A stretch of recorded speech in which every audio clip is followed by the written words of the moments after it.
You can listen to The Professional Left wherever you get your podcasts, on Netroots Radio, or at our website, proleftpod.com, where you can also contribute to this podcast.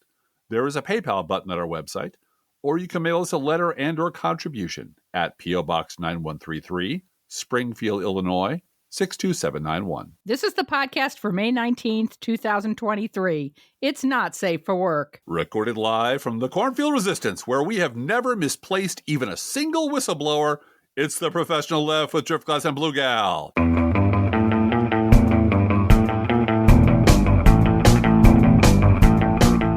So we know where they all are all the time. All our whistleblowers are present and accounted for. Never lost one. Not a one. They're all here. Well, and the ones that they found, they now just say, well, you can't hear them. You can't talk to them. They're you secret. can't talk. Democrats can't talk to them now. They're but there are rules that we can. Yeah, there are no rules. What did you say earlier, Driftglass? You're playing Calvin ball? They're playing Calvin ball. Jim Jordan's just like, there are no rules anymore. Mm-hmm. There are no rules here. And all of the whistleblowers are on double secret probation, and you cannot see them. And it's something I just invented and pull out of my ass. And nobody, seriously, I'm not advocating anything, but in a better world, first of all, they would be in the minority.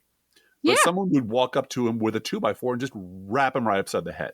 Boot to the head, I think was what it was. Yeah, he needs to go. This kind of like, fuck you, there are no rules here. I get to declare anything I want because I'm King Jordan is just, and I don't blame Jim Jordan. Jim Jordan is a product of his environment. I blame the knuckle-dragging, mouth-breathing pinheads who elected Jim Jordan. Yeah, well, they elected him because Jim Jordan is good at making liberals mad, Driftglass. And that's all they care about. And you know what makes liberals mad? Wiping your ass with the Constitution. And that's what they do every fucking day. So you're right. Makes us mad. It does remind me, and this is a little bit of an aside, of Joe Walsh. You know Joe Walsh of Shouty Cracker, Joey Muskets, who was on a little thing. He's having a moment. He's being contrarian. I think he's trying to get a job at CNN.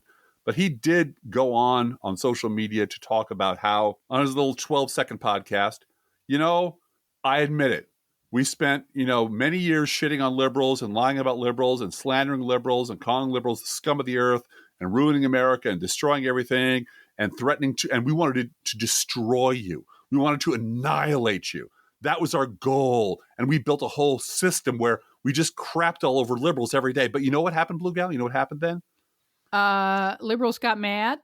Some on the left started hating the right. So really, isn't this a both sides problem? Aren't we now in a both sides situation?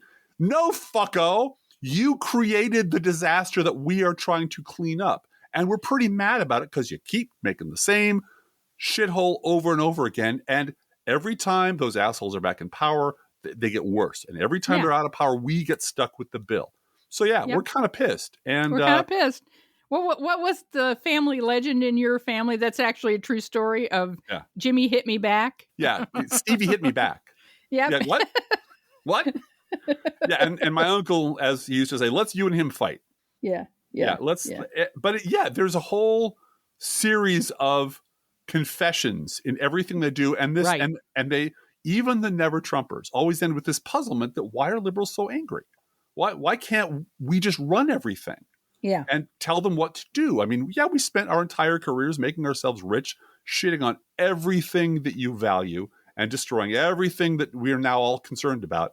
But the solution is to put us in charge and shut up and do what we tell you. And some of you seem upset by this suggestion. So we don't understand that. Well, you know what? That's because you don't talk to real liberals. Anyway, talk about one last breaking news item regarding Jim Jordan. Yes. I just got this tweet.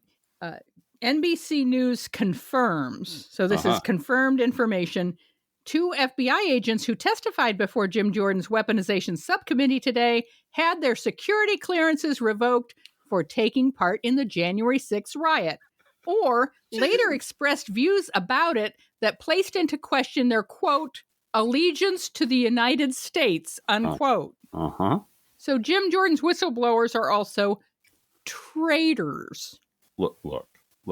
If you're going to cancel someone just because they're a traitor and not let them testify just because they have worked to destroy the government of the United States, then I don't even know why we're having a conversation, Blue Gal. Is this America? Is it even America anymore? What? Hey, happy Mental Health Day of Action, everybody. Yeah. So, please, everybody, sit down in your backyards. Go find some grass. It's happy Mental Health Day of Action, according to the White House. So we got that going for us, Driftglass. Let's put it that way. We do. I'm going to start off with the sane and sensible Republican Center, Driftglass. Oh, I love those guys. Yeah, via Axios. Oh, and they have their own news system, and it's called Axios. It's called Axios. Yeah. Quote, former Vice President Mike Pence will seek to revive a Reagan coalition of evangelicals, fiscal conservatives, and national security hawks as he launches his long-shot 2024 campaign in the coming weeks, the New York Times reports. Mm-hmm. Why it matters. I have a number of words circled here. I have the word revive for one. I picture him in the graveyard with Igor digging up body parts, stitching things together. It's alive. No, it's not, Mike. It's not alive. It's dead. I know that's an Axios trope. However, why it matters. Yeah, it doesn't. Pence will be the most prominent candidate advocating views that were once standard Republican orthodoxy, but are now widely maligned by a GOP base remade in Trump's image. Like the gold standard. And his classical conservative positions include cutting Social Security and Medicare spending, advocating for free trade with free nations, implementing at minimum a 15-week national abortion ban. I just want to remind everybody again, a 15-week national abortion ban is 3 weeks more than Roe v. Wade had in it. Okay? Defending George W. Bush's decision to invade Iraq and Afghanistan, opposing the use of government power against corporations as embodied by DeSantis's feud with Disney. Okay. Unquote. Okay. Yeah, so that's happening. President Mike Pence is going to revive that Reagan coalition, Driftglass. It's classical conservatism. You can find it on Freevee or Pluto TV late at night, MeTV, the old black and white classical conservatism. And first of all, I don't see the word deficit in here anywhere. No. So I guess they don't believe it. But I love the idea of we're going to go back and relitigate the Iraq War. Yeah, let's do that. Really, I'm horny for that. I would really like to do that. And of course, we're going to cut Social Security and Medicare. I don't know why Mike Pence of Hang Mike Pence fame is doing this, other than he is right on the verge, on the lip, on the very edge of complete political oblivion for the rest of his miserable fucking life. Yeah, he wants his Wikipedia page to look better than that. Yeah. So this is a resume submitted to Axios to please don't make the first line of my obituary was Donald Trump's bitch for 4 years. Right. So, that's what he wants. And he might succeed. I mean, rewriting history, whiting it out, and nobody has more whiteout in him than Mike Pence. Than Mike Pence, absolutely. Is part of what they're really good at. And they're really good at it because they don't allow people who talk about the past anywhere near their microphones. And you know who he might score? He might score some of those sweet independent swing voters. Independents? I'm an independent. One hears a lot about independent swing voters these days because I have been told repeatedly by my superiors, by my Never Trump superiors, that they're the ones who win elections. Winning over the women in the Atlanta suburbs who used to vote, blah, blah, blah. That's who wins elections. It's not the 99 points scored by Michael Jordan. It's the 1 point scored by Mike Pence that won the game. No, it's actually the entire Democratic Party plus a few handfuls of people. And you know what? It takes everyone in that group to win that election. However, I would really like to talk to find out, because I think I know, because I have a really good fiction brain. I can write fiction in my brain. I'm good at what we call in the trade character possession, which is you start to think like a character and you can write out of that person's voice. And I've known a lot of these people. The independent swing voter is a coward. The independent swing voter is someone who desperately wants to vote Republican for a lot of complicated, sick, psychological reasons. but can't quite stand Donald Trump. They want the tax cuts, they want everything else, but they don't want, and they're perfectly okay with the fascism and racism as long as it's classical conservative Mike Pence racism, which is we don't talk about that at the parties. Right. We talk about that in private, but we don't talk about that in public. That's what the independent swing voters are Republicans. And that's what bothers me about this constant discussion of them as a separate and distinct group. As you know, Blue Gal, over the past few years, I've acquired a few power tools. You have. One arrived today in the mail. You got one. I did. A DeWalt cordless drill. Happy Father's Day, Driftglass. Thank you. That I'm going to beat that thing into the ground. But you know what the first thing I do? I take out the manual and I read the manual and I know how to work the tool. So I understand that democracy has a manual, that it's comprehensible, it's understandable. You can, in fact, learn how it works without a lot of effort. So I have really lost all my patience with all the discussion. Well, people who aren't involved in politics like us really can't understand, deficits. People who are not spending all their time in up to their chin in politics can't understand how voting works, or fascism, or lying. They can't be bothered to know these things. Now, we still want them to vote, of course, but we can't ask of them the basic infantile 7th grade level of understanding of how the machine works. And you know what happens when you operate a machine and you don't know how it works? You tend to lose fingers and toes. Mm-hmm. Yeah. And we've seen what happens when the democracy tool is used by Republicans. It's the Texas Chainsaw Massacre. Mm-hmm. Jim Jordan is using the tools democracy has provided him, the voters have provided him, to chop up democracy and bury it in the backyard. And his voters are apparently cool with that. I understand those people are reprogrammable monsters. They're scum. They're democracy's shallow end of the gene pool. But there are these independent swing voters who are okay with 90% of that, but they can't quite go the rest of the distance sometimes. You're like, you know what? I don't like the whole hate fascism all the time, but Joe Biden makes me nervous. I can't really vote. Yeah. But Kamala Harris is so very black. And I can't, and I know what they're about. I know but what they're about is moral idiocy. They don't want to take any responsibility for their actions. They want to pretend to vote. And they want to straddle that fence, because if they pick a side, if they live in a predominantly conservative neighborhood, which they probably do, they're terrified that someone's going to burn a cross on their lawn for thinking outside the box. So they're this little thin meniscus, that little thin layer of moral cowardice in this country that won't commit to the fascist right, but refuses to get on board with the left or the Democratic Party because of mythology they've heard on the radio. These people all watch Fox News, and maybe they watch CNN for balance. But they're the problem. And we've said on this podcast, I disagree with you on one aspect of this, because I'm shocked.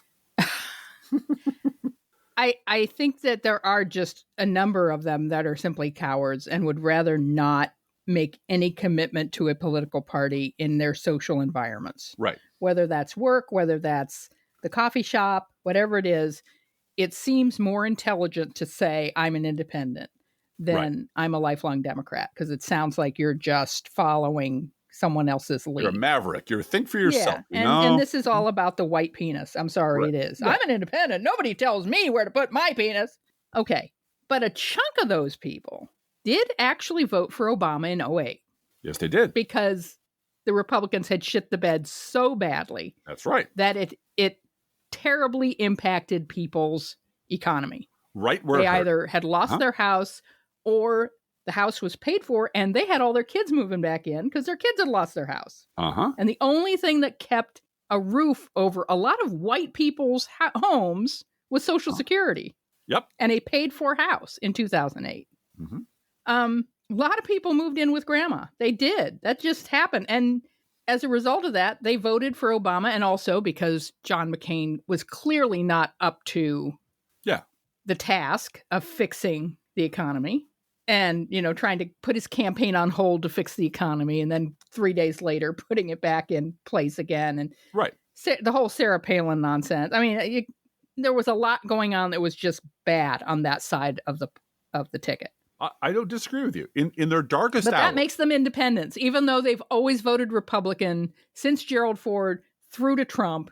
Right. They've always voted Republican. That one time, they voted for Obama that one time. Also to prove to their neighbors that they weren't racist, and to prove to the mirror in their bathroom that they're not a racist. Well, they were willing in their darkest hour. Right. With the global economy in complete collapse, with the Iraq war running out of control. Clearly. To hire a competent, obviously incredibly intelligent and capable black man to clean up their mess. Clean up, right. And once he had done that, they wanted him the fuck gone. Right, right. And that's why they elected a whole bunch of Republicans to shut him down. Right, to shut him down. They had, okay, fine, fix the problem and then get the hell out of here.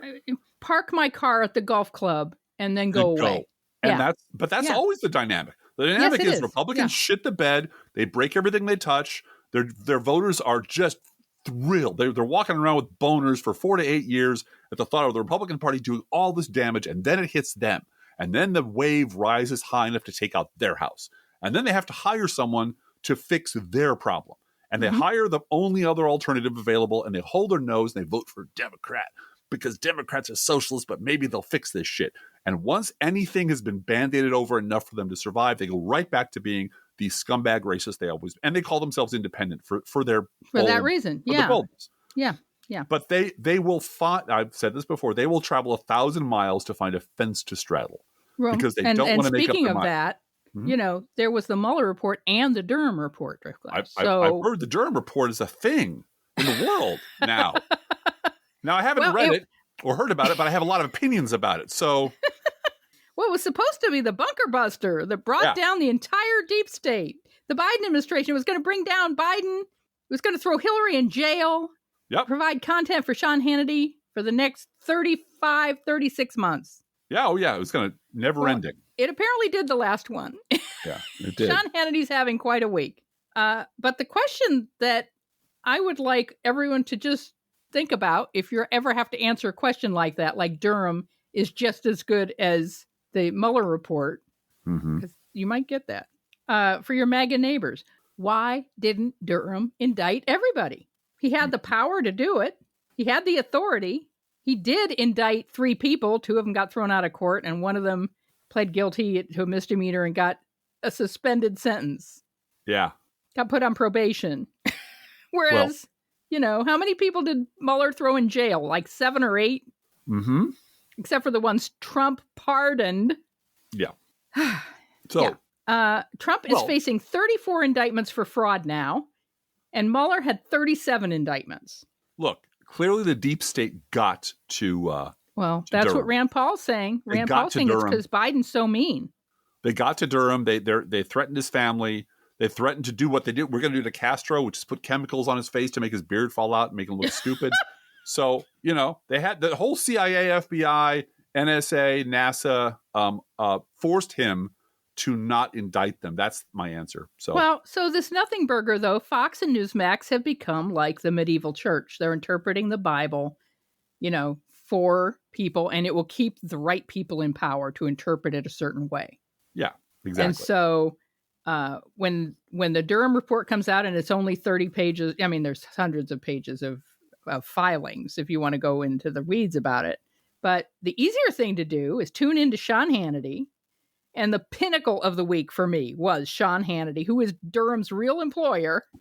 He's the one that got Durham hired, reading 3 sentences from the Durham Nothingburger and then saying immediately, in other words, Hillary, deep state coup, FBI, Trump totally exonerated, Obama crossfire hurricane. All of the code words that just snap into these viewers' brains to turn on the hate molecules. And apparently time ran out before Hannity could include Seth Rich, Solyndra, Benghazi, baby parts, Pizzagate, birther, tan suit, Christmas card lists, and the tarmac. But Marjorie Taylor Greene today in her press conference wants to know why the FBI is hiding Seth Rich's laptop. That wins the prize. That just wins the prize. Well, she mixed all the lyrics together in her hits. She got it. She created a mixtape of all the greatest that she forgot. Vince Foster, where's Vince Foster's laptop? Vince Foster's laptop? And so she points off for that. But really, Seth Rich's laptop is, first of all, the name of the best goddamn band I ever heard. That you'll never. They broke up immediately. They had one hit and they were gone. But this is, I repeat myself again, this is why we call them reprogrammable, because they're taught a keyword that, and we also talked to you and I during this morning as we lounged and ate, grapes on the porch, and servants ran and got us lattes. That didn't happen. No, that didn't happen. And we'll do a much longer thing about this at a later date. But the GOP has a Star Wars problem or a Star Trek problem, which is at some point the universe you created is so complex and so closed and requires so much foreknowledge of, well, see, this character wasn't actually in the movies or the TV show, but it was in the novelization, and you should have read the novel. And unless you know this shit, none of this makes any sense to you. And the barrier to entry into the late stage of this universe is just impossibly high, unless you just like watching shit blowing up. And nobody outside of these pinheads knows what Durham Report is going to mean or what Seth Rich's laptop is going to mean. They're only talking to each other. Now, here's a name from the past that we're going to do a No Fair Remembering Stuff episode about in the future. Robert Fisk. Robert Fisk. Does anyone remember Robert Fisk? I do. Robert Fisk was the special prosecutor, special counsel, special investigator of Bill Clinton before Ken Starr. Before Ken Starr. He was the one that said there's nothing here. He's the one that was hired, well-respected attorney. Everybody agreed he was going to do a great job. He did the digging. He took the money. He was diligent and came back and said, "There's nothing here." And Republicans said, "Oh, fuck that. Let's give Ken Starr a big sack of cash and make clear that he understands the assignment. The assignment is find something, find anything, so we can hang this son of a bitch." And that is all they're interested in. Now they just don't even care anymore. Right. They're not even looking for actual evidence because they don't need it anymore. They need a base of idiots who are reprogrammable, who can be taught a keyword that makes them salivate. Facts don't even matter anymore. Like whistleblower. The whistleblower's away right now, but if you'd like to leave a message, the whistleblower, my whistleblower girlfriend is in Canada at the moment.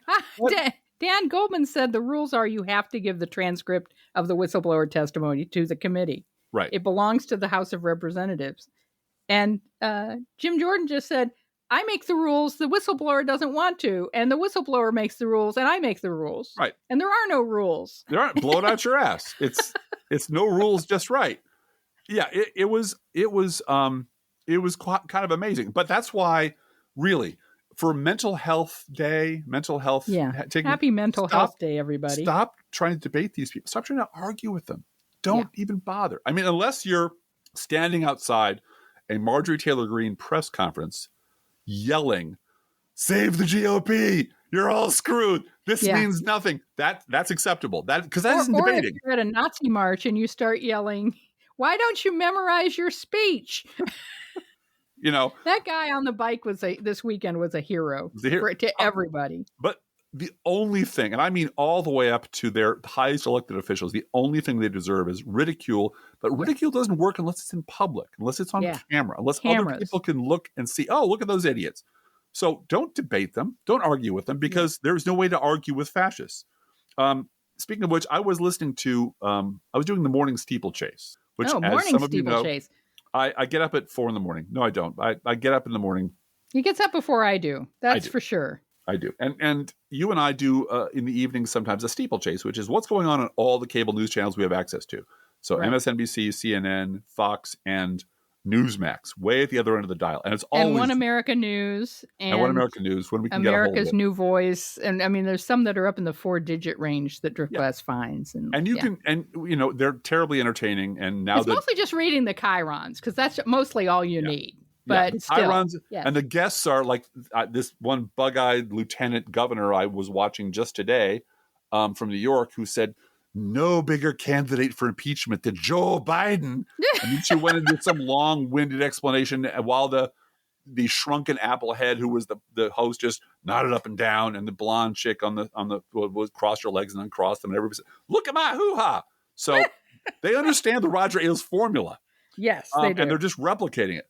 But I'm listening to Morning Joe for 2 minutes as I zip past on cable, and I hear this guy that they have on, and he's telling the story.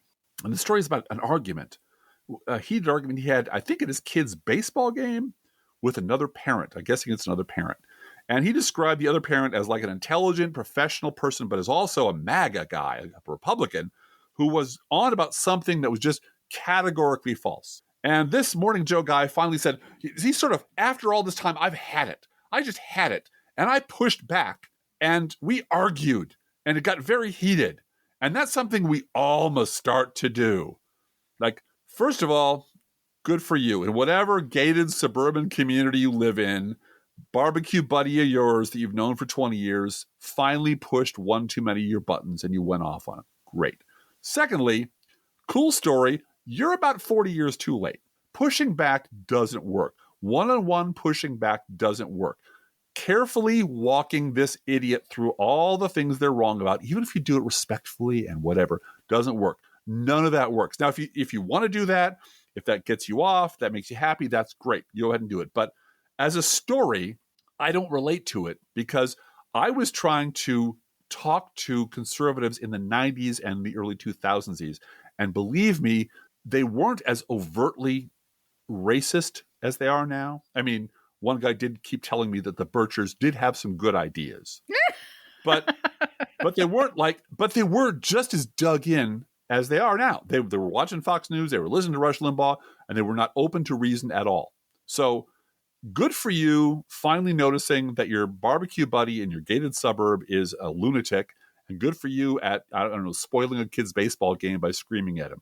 But no, that doesn't work. It was too late, and I don't know why he brought it up other than to say, we all need to do this now. We should all be pushing back. I'm like, you know what? I'd love to, man. I would love to. But you're on Morning Joe, and Morning Joe has 4 hours every day of normalizing terrible things. And back when he had 3 hours a day, he was Trump's number one fluffer. Yeah. How about you start yelling at Joe Scarborough for starting this? How about you start asking Joe, while you're on camera, why were you Donald Trump's biggest goddamn fan when you could have done something about it? But that's not going to happen because we only push back when it's theoretical, at a distance, or when someone else should do it. Yeah, we're definitely not allowed to remember all of the Trump phone-ins to the Morning Joe show. Because we're bad allies if we do, you know. We're bad allies. Bad allies. I don't feel like we talk enough about how Trump is under indictment for fraud, Driftglass. No. Talk more about that. He's under indictment for fraud, 34 counts. And somehow that's just not a factor. Also, he's an insurrectionist. Yeah. Now, the right people are talking about that. Yes. Yes. And the fact that he needs to be disqualified for running for president, which I understand is a gift to the Republican Party on one level. It is far better for the Democratic Party for Donald bragging about ending Roe v. Wade Trump to be the headliner for the Republicans in 2024. Sure. But I care about democracy in this country. Same. And I don't trust American voters. I just don't trust the Electoral College. I don't trust Republicans. I definitely don't trust Republicans to do the right thing. I don't trust the media to do the right thing, clearly. CNN is all in for another Trump town hall. Give him the microphone. And there's too many guns in this country. Yep. When the wrong person wins, to start a shooting war, to start a hot war over this. Well, we're already kind of in a slow motion hot war right now. Slow motion hot war. Yeah. I would take issue with one of those words. Okay. And only because I'm a pedantic asshole who. Yeah. I am. I'll give you that, Driftglass. But you love me. I love you. I love you too. I take issue with the word trust because I trust the Republican voters to be exactly who I've always thought they were. Okay. I trust independent swing voters to be exactly the kind of moral cowards that we know them to be.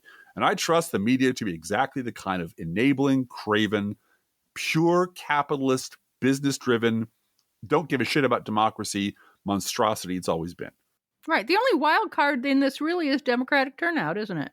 It is. That's it. And a few people on the fringe, a few people on the... And here's the thing. I read that Truth Social snapshot of Trump bragging about getting rid of Roe versus Wade. Mm-hmm. And I read all of those, all of our allies. Well, he said it on the town hall, too. There's a clip of him saying no, I'm not that Biden has used over and over again in the last 2 weeks. I'm very proud of him for doing that. Yeah. Biden's been doing the Lord's work. And you know who we're going to get to in a minute is Christiane Amanpour. Yes. We really need to get to her because, my goodness. But here's my point. All of these new allies of ours are all spun up as, well, they should be, that Donald Trump bragging about getting rid of abortion, getting rid of Roe versus Wade. It's a gift to the, all that's true. All of that is a gift to the Democrats. It's terrible. It's my God, my God, my God. Here's my problem. All of those people who are our freshly minted allies, that was the goal. This is what they worked for. Yeah. For 50 years, the Republican Party's been very, very clear that they wanted to get rid of Roe versus Wade. And only after Trump actually accomplished what they suddenly they're outraged that Donald Trump got rid of Roe versus Wade. There is an infamous Rick Wilson tweet from 2016. Rick Wilson was advising his party to steal that seat from Barack Obama because fuck fairness. We have the power to do it. Let's do it. Let's get that let's take that away from him. And because you know what they were going to do with that seat? They were going to pack the Supreme Court and get rid of Roe versus Wade. Well, guess what? They packed the court and they got rid of Roe versus Wade. And all of our new allies are suddenly shocked and outraged and want everybody to be furious that the Republican Party delivered on exactly what they said they were going to deliver on for 50 years. Mm-hmm.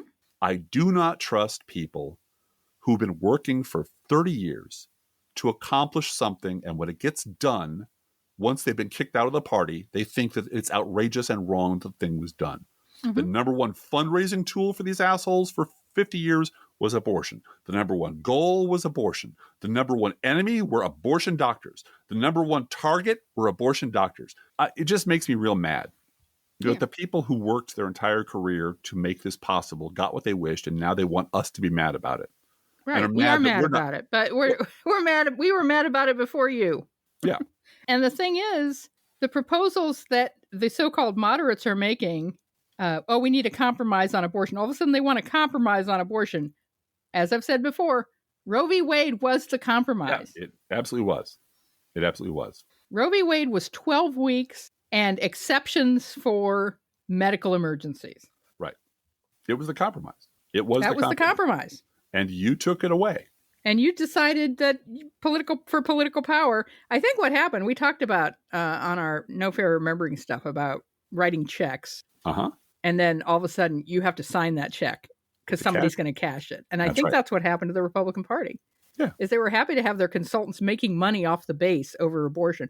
Mm-hmm. More than happy to throw a picture of an embryo on an envelope and raise $1 million overnight because credulous, sentimental women, white older women who never had a choice about abortion wanted to be sentimental about babies.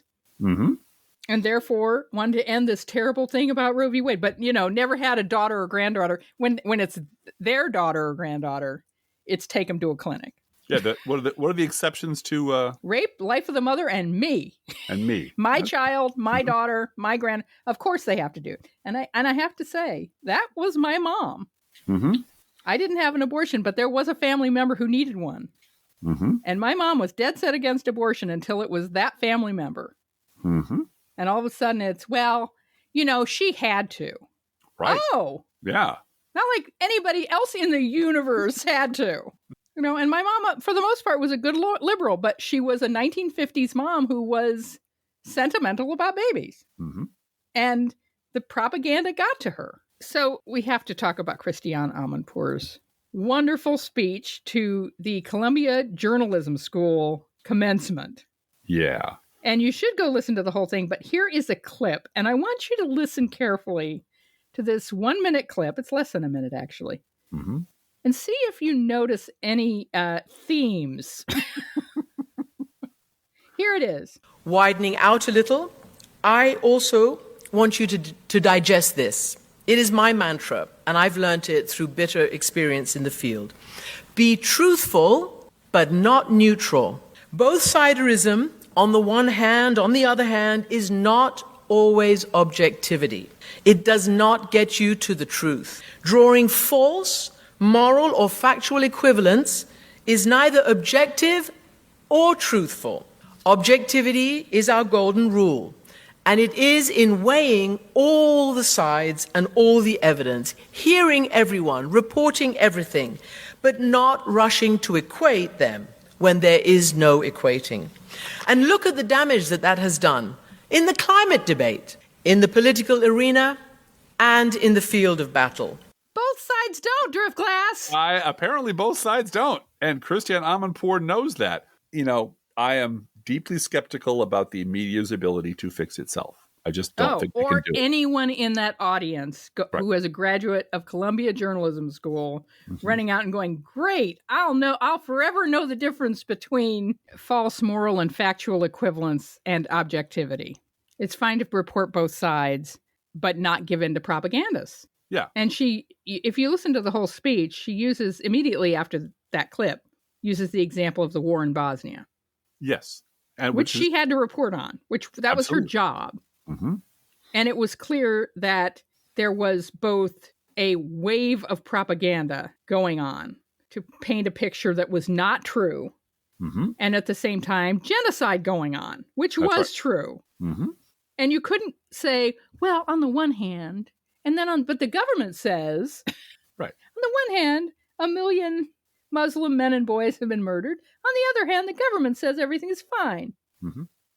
And we're going to have to leave it there. We're going to have to leave it there. We're just going to have to leave it there. Mm-hmm.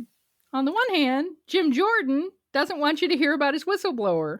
On the other hand, Dan Goldman knows Robert's Rules of Order. Mm-hmm. We're going to have to leave it there. Yeah. And I'm highly skeptical of this media's ability to heal itself. Police itself. No, I don't think they know how. But I agree with Charlie Pierce today, who said something to the effect of, this might make a difference. Because Christiane Amanpour has the firepower to actually draw people's attention. That was trending today. Yep. Keith Olbermann just jumped on that and hatched it like an egg. Well, he said she has the power to disappear people. Right. She has real clout. She's talked to terrorists. She knows who are the right people. She can drop a dime. Yeah.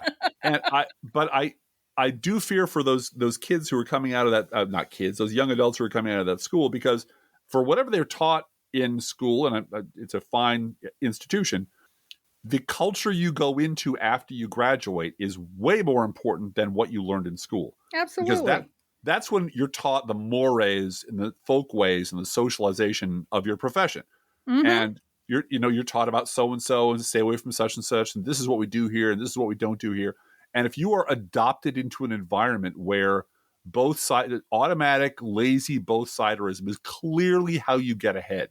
And because your institution, the institution that hired you, right, isn't there to report the truth. Exactly. That's absolutely not their purpose. Their purpose is not to make Republicans angry at them. Right. Have we all forgotten that a newsroom was shot up during the Trump years? Mm-hmm. Somebody went in with a gun and shot up a newsroom. Mm-hmm. Have we forgotten that? Well, and it's mistaken to take this as news and journalism. This is capitalism. That's exactly right. This is a corporation going, how can we attract and hold the maximum number of eyeballs for the maximum amount of time? And for the maximum number of advertiser dollars. Right. We'll put on Freak Show. We'll put on a Freak Show. Some of this makes people feel icky because it seems like we're calling them stupid or wrong, and we can't call them wrong, so we're going to adopt an ethos of never blaming anyone for anything and presenting both sides, even if it's the goddamn Holocaust. Yeah. And that will maximize our shareholder value. Right. And until the mob comes for them. You remember Les Moonves? I mean, the disgraced, ousted chairman of CBS. Trump is bad for democracy, but he's great for ratings. Yeah. And this is what I fear, is these fine young minds going into institutions that will shape them into Mark Halperins. Yep. Because Mark Halperins get ahead in that business, and firebrands and truth tellers do not. And that gets weeded out really fast in the job market. Absolutely. Anyway, absolutely. Let's do a news roundup, Blue Gal. Let's do a news roundup. The Bidening continues. Biden said he is confident the U.S. will avert a default as negotiations over raising the debt limit continue. Quote, it would be catastrophic for the American economy and the American people if we didn't pay our bills, Biden said. I'm confident everyone in the room agreed that we're going to come together because there's no alternative. We have to do the right thing for the country. We have to move on, unquote. Republicans want to cut federal spending before lifting the debt limit, while Biden and the Democrats insist that raising the debt ceiling is non-negotiable. Separately, House Democrats have started collecting signatures for a discharge petition that would circumvent House Republican leadership and force a vote to increase the debt limit should negotiations collapse. And also, there's pressure on Biden to simply use the 14th Amendment and end this nonsense. And Professional Podcast is on team end this nonsense. We are. Who was your, the thing you were talking about Punch Bowl today? Where Punch Bowl and being the House organ for Kevin McCarthy. Yeah. That's all. It was, Punch Bowl News. Jake Sherman? Was that the person? Jake Sherman. Formerly of Politico. Yeah, Politico birthed him. David Dayen in, I can't remember the name of the magazine, but if you look up David Dayen today, he has a whole article about how Punch Bowl News is basically Kevin McCarthy's newsletter. Yeah. And the damning indictment that Jake Sherman comes up with about that this was never a hostage situation before. It was all, this has always been this way. Oh, it's always been this way. It's always been a tough negotiation between Republicans and Democrats. And it turns out the examples he used undercut his own argument. Yeah. This has only been this kind of brinksmanship when Obama was president and now. That's it. Yeah. And the whole, you raised this thing 3 times under Trump while you were jacking up the national deficit by $7 trillion. Yeah. That automatically. Never gets mentioned. That never gets mentioned. They just of course we did that but that never gets mentioned in the discussion. It is impossible for the media to hold Kevin McCarthy and the Republican Party exclusively responsible for this debacle, because then they wouldn't talk to them no more. Right. And then they wouldn't get leaks to them no more. And then they wouldn't get no more audience no more. So we're back to this, like, well, you have both sides. I think it was Jay Rosen was talking on the Twitter about this whole argument that you might not agree with it, but the tactic they're using is smart.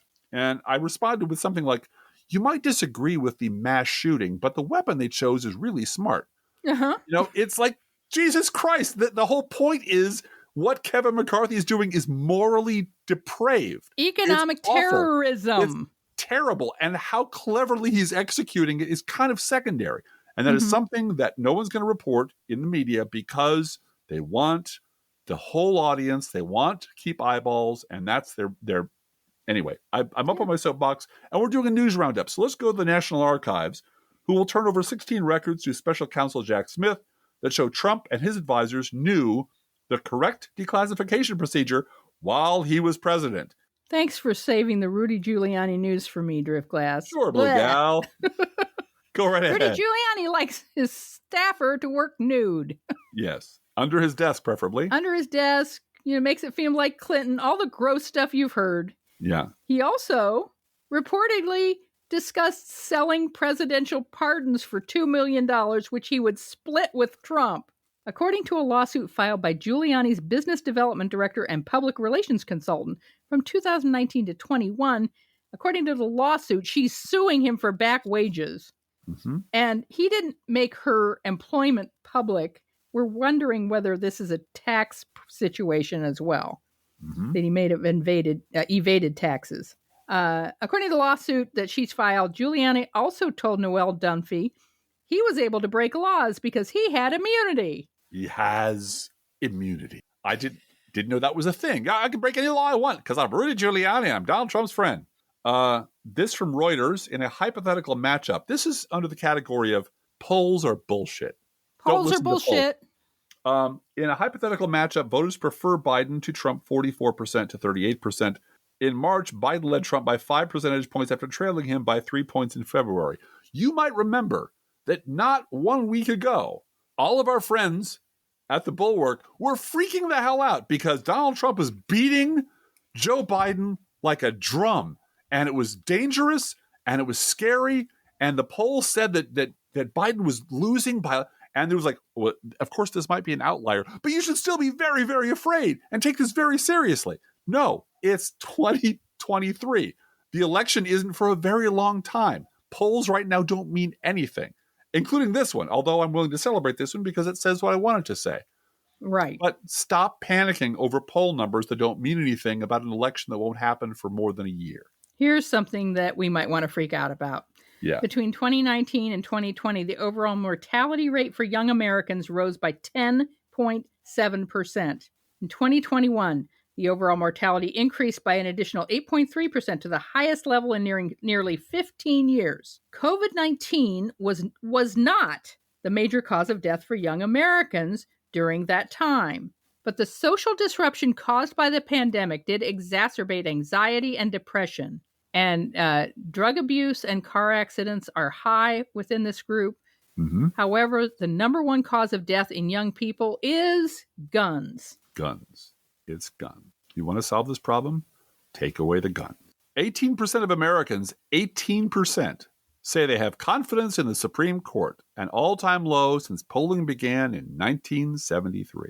Via The Guardian, Roger Ailes' widow says the Murdochs have wreaked havoc on Fox News. Oh, no.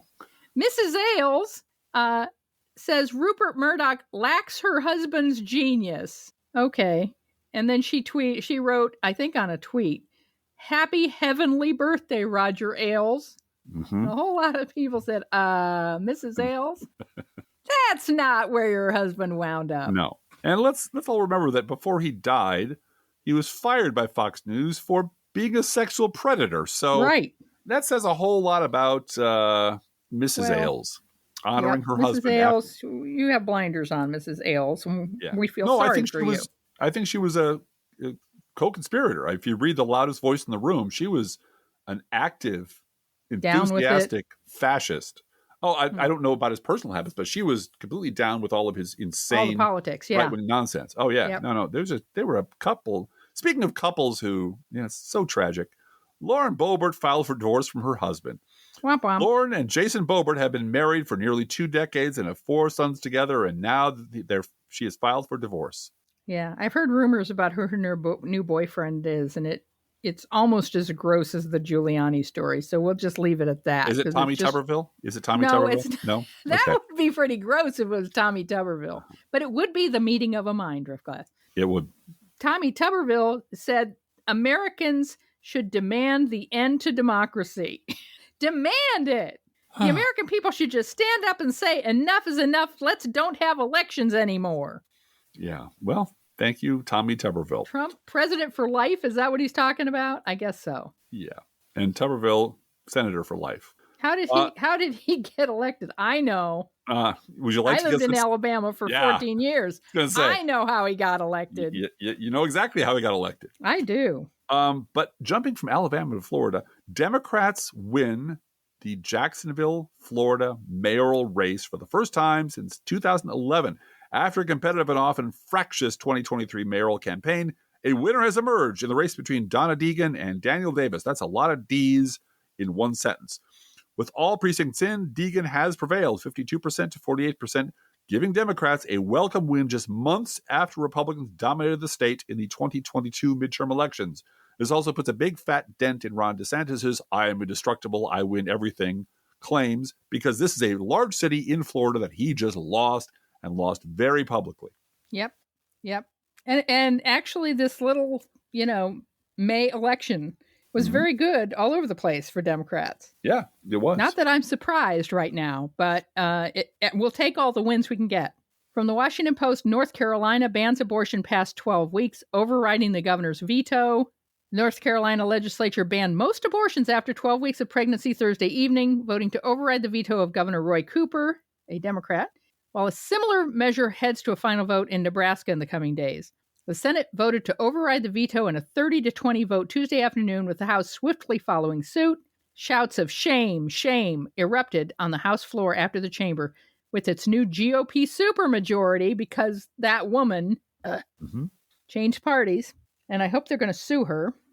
Well, that's from Charlie Pierce. Charlie Pierce reminds us that the 1-vote margin of victory for the override came courtesy of Representative Tricia Cotham, who notoriously switched parties in April for reasons that seem to be extraordinarily petty, even by the standards of state legislatures. This headline from Politico could feed a group of hungry bloggers for months. 9 ways Vivek Ramaswamy can beat Donald Trump, according to Andrew Yang. It is. That's like one of those Dagwood sandwiches. It is the centrist, independent, forward party version of Seth Rich's laptop. It's a perfect melange of everything stupid about all of the things these people believe. Including starting your title with 9 ways. 9 ways. You know what? First of all, Politico, you spell it out until the number 10. And then after that, it becomes numeric. You really need an editor, and you need to not have writers. You need to not be. Yeah, you need to not exist. Now, there is some fun stuff happening locally, and we're going to cover that.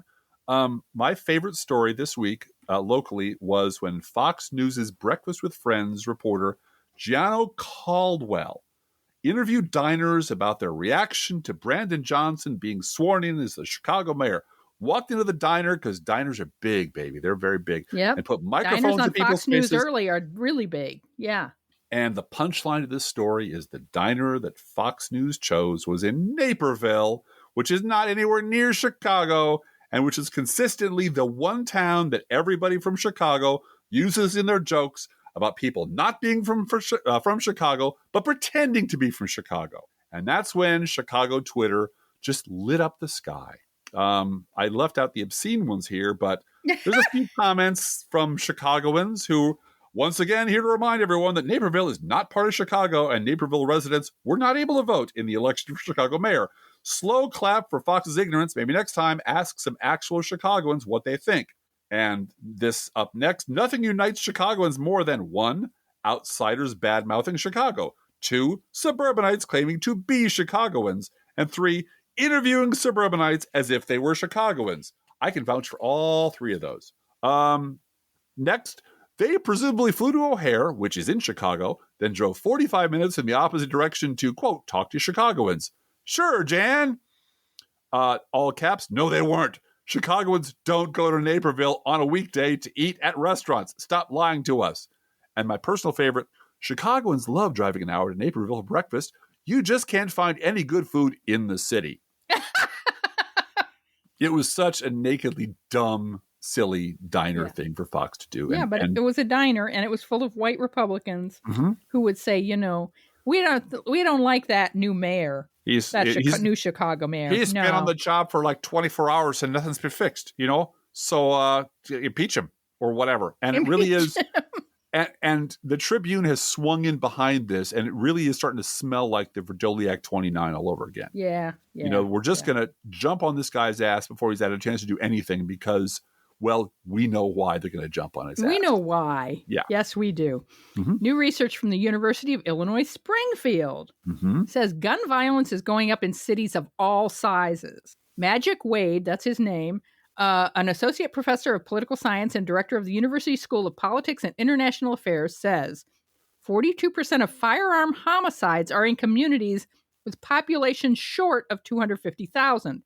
And more than 2/3 of the nation's most violent cities have not even 100,000 residents. So this is a rural problem and a small city, small town problem. Chicago actually isn't experiencing the highest murder rate it's ever had, Wade says. What's really new is that smaller cities and mid-sized cities are experiencing heightened violence driven by firearms. They don't have the resources and the infrastructure to address that, so it's a serious problem that we need to pay more attention to. Now, here is some good news from the ever-reliable Capital Facts from Springfield. And it's actually national news, but it directly affects our state. The Supreme Court on Wednesday refused to block 2 Illinois laws prohibiting the sales of high-powered guns and high-capacity magazines while challenges to them move forward. This shocked everybody here because the Supreme Court, are nuts, but they wouldn't touch this one. The court's brief order gave no reasons, which is typical when the court acts on requests for emergency relief. There were no noted dissents. Several of the states, including California, Connecticut, Delaware, Hawaii, Maryland, Massachusetts, New Jersey, New York, and Washington, along with many municipalities, have enacted similar laws in the wake of mass shootings around the nation. Recent shootings, including one at a Texas mall that left 8 people dead, have prompted calls for further efforts to address gun violence. The case that reached the Supreme Court was a challenge to a city ordinance in Naperville, Illinois. Naperville again. Yep. See, we tie this all together with a bow. This is why we're the professional left, Blue Gal. It was enacted in August and a state law enacted in January. The ordinance prohibits the, quote, commercial sale of assault rifles, unquote, listing 26 categories of weapons, including the AR-46 and AR-15 rifles. The state law covered similar weapons along with high-capacity magazines. And you might remember, we had a whole bunch of sheriffs in Illinois who said, screw it, we're not going to enforce the law. We're not going to enforce the law, the state law that was to ban these weapons. Yeah. Now, this doesn't mean that the Supreme Court won't take it up later and that we might not be right back where we were, but this is like, holy crap, the Supreme Court didn't overrule gun control at the state level. So I'll take them where I can get them. We'll take the win where we can get it. Each week, we post to our Facebook page and website an Internet Kitty sent in by you, the listeners. This week's Internet Kitty is Professor Fuzznuts Jr. And of course, Professor Fuzznuts Jr. eats freshly poured cat food, our fake sponsor. He also eats freshly opened canned cat food. Ooh. I've been told. So he's got it going on. Whether you serve pet store perfection or dollar store direct, your cats will sit on the kitchen floor and demand that the food they eat is only freshly poured. Freshly poured, freshly poured. Oh my Lord, it's freshly poured. And you can visit Professor Fuzznuts Jr. I'm sure Professor Fuzznuts Sr. was a hit at parties, but this is Professor Fuzznuts Jr. And you can visit him at our Facebook page or website, and you can send your Internet Kitty, dog, or other pet to us at our email address, proleftpodcast@gmail.com, or you can also write to both of us. Feel free to write us. We love hearing from you. Be aware that if you write to us at any of our addresses, we reserve the right to read your email or U.S. Postal Service. Go Postal Unions! Letter on the air unless you say otherwise. Hashtag Fire to Joy. Don't forget our gourmet coffee guideline. If you can afford to buy an espresso-based beverage for yourself, even like one of those iced minty frappo something whatevers, if you buy one of those because it's hot out, think about buying one for us. We would appreciate you doing that. We would. This is not charity. This is our job. See our website, proleftpod.com, for details on the various ways you can support the podcasters. And remember, May is a light month for listener input, so it's a great time to get our attention. Our PayPal, Patreon, and postal address information is all at our website, proleftpod.com. Please share our show on social media, and if you love this podcast, please get someone else to listen to, and thank you so much for doing that. Hey, Driftglass, how are the Internet Kitties doing this week? Well, Blue Gal, the Internet Kitties demand to know, where is John Durham's goddamn laptop? Let's think about living. Think about living. Let's think about loving. Think about loving. Let's think about the hooping and the hopping and the popping and the lovey-dovey. Let's forget about the wine and the crying, the shooting and the dying, and the fellow with a switchblade knife. Let's think about living. Let's think about life. The Professional Left podcast is recorded under a Creative Commons license. Copyright 2023 DGBG Productions.